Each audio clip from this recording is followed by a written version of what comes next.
ಬೆಳಿಗ್ಗೆ ಮದುವೆ ಆಯ್ತಂತೆ ಮಧ್ಯಾಹ್ನದ ವರ್ಷದಕ್ಕೆ ಗಂಡು ಎಣ್ಣೆನೇ ಮಚ್ಚಲ್ಲಿ ಹೊಡೆದಾಡ್ಕೊಂಡ್ರ ಹ್ಞೂ ಸರ್. ಈಕೆ ಅದೇನಪ್ಪ ಈಗ ಹೆಣ್ಮಗಳು ಸತ್ತೋದ್ಲು, ಅವನಿಗೆ ಅವ್ರು ಆಸ್ಪತ್ರೆಗೆ ಹೋಗಿದಾರಂತೆ, ಭಾಳ ಜನಕ್ಕೆ ಗಾಯ ಆಗಿದೆಯಂತೆ. ಅದೇನದು ರೌಡಿ ಮ್ಯಾರೇಜ್ ಅದು? ಪ್ರೀತಿಸಿನೇ ಮದುವೆ ಆಗಿರೋದು ಸರ್. ಅಯ್ಯಪ್ಪ, ಕೋಲಾರದಲ್ಲಿ ನಡೆದಿರೋ ಘಟನೆ. ಇತ್ತೀಚೆಗೆ ಮೃತಪಟ್ಟ ಯಾದಗಿರಿ PSI ಪರಶುರಾಮ್ ನಿವಾಸಕ್ಕೆ ಗೃಹ ಸಚಿವರಿಗೆ ಇವತ್ತು ಹೋಗಿದ್ದು. ನಾನು ನಿನ್ನೆ ಹೇಳಿಲ್ವ ಅವ್ರು ಹೋಗ್ತಾರೆ ನಾಕಿದೆ ಅವ್ರಿಗೆ ಅಂತ.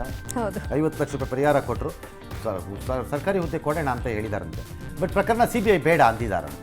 ಕೊಡೋ ಅವಶ್ಯಕತೆ ಇದೆ. ಫ್ಯಾಮಿಲಿ ಈಗಲೂ ತೀರ್ಮಾನ ಮಾಡ್ಬೋದು, ಬೇಡ ಅನಿಸಿದ್ರೆ ಹೈಕೋರ್ಟಲ್ಲಿ ಒಂದು ಟ್ರೈ ಮಾಡ್ಬೋದು. ವಾಲ್ಮೀಕಿ ನಿಗಮ ಹಗರಣ ಸಂಬಂಧ ತನಿಖೆ ನಡೆಸಬೇಡಿ ಅಂತ ರಾಜ್ಯ ಸರ್ಕಾರ ಕೇಳೋಕ್ಕಾಗಲ್ಲ ಅಂತ ಸರ್ಕಾರದ ಪರ ವಕೀಲರು ಹೈಕೋರ್ಟಲ್ಲಿ ಹೇಳಿದ್ದಾರೆ. ಆದರೆ ಕೇಂದ್ರ ಸರ್ಕಾರ ಹೇಳ್ತಿದೆ ಹಂಗಾಗಲ್ಲ, ಅವ್ರಿಗೆ ವ್ಯಾಪ್ತಿನೇ ಬರಲ್ಲ, ಅದು ಮಾಡೋಕ್ಕೆ ಅವ್ರಿಗೆ ತನಿಖೆನ ಅವ್ರು ಮಾಡಿಕೂಡುದು ಅಂದಿದ್ದಾರೆ. ಈಗ ಸದ್ಯಕ್ಕೆ ಸೆಪ್ಟೆಂಬರ್ 4ಕ್ಕೆ ಮುಂದಕ್ಕೆ ಹೋಗಿದೆ, ಅವತ್ತೇ ಆದೇಶ ಆಗ್ಬೋದು ಅಂತ ಹೇಳ್ತಾರೆ.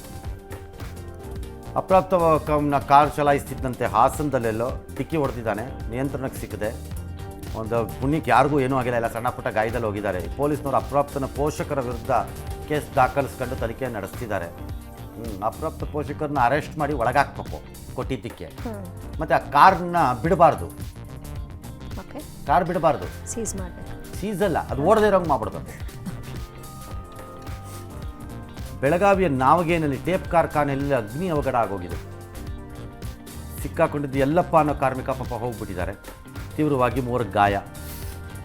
ಮಾಲೀಕರೇನು 10 ಲಕ್ಷ ರೂಪಾಯಿ ಕುಟುಂಬ ಅಂತ ಇಲ್ಲ, ಪರಿಹಾರ ಬರೋ ಕುಟುಂಬ ನೌಕರಿ ಅಂತ ಹೇಳಿದ್ದಾರೆ. ಒಟ್ಟಿನಲ್ಲಿ ತಾನೇ ನಾವು ನೋಡಬೇಕು.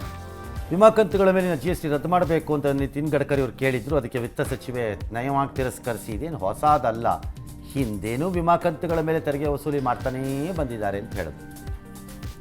ವಯನಾಡು ದುರಂತದಲ್ಲಿ ಮೃತಪಟ್ಟವರ ಸಂಖ್ಯೆ 400ಕ್ಕೆ ಹೋಯಿತು. 150 ಮಂದಿ ಪತ್ತೆ ಆಗಬೇಕು, ಅದನ್ನು ರಾಷ್ಟ್ರೀಯ ವಿಪತ್ತು ಅಂತ ಘೋಷಿಸಿ ಅಂತ ರಾಹುಲ್ ಗಾಂಧಿ ಮನವಿ ಮಾಡ್ಕೊಬಿಟ್ಟಿದ್ದಾರೆ. ಪ್ರಧಾನಿ ಮೋದಿ ಕೂಡ ಅಲ್ಲಿ ಭೇಟಿ ಕೊಡ್ತಾರೆ ಶನಿವಾರ.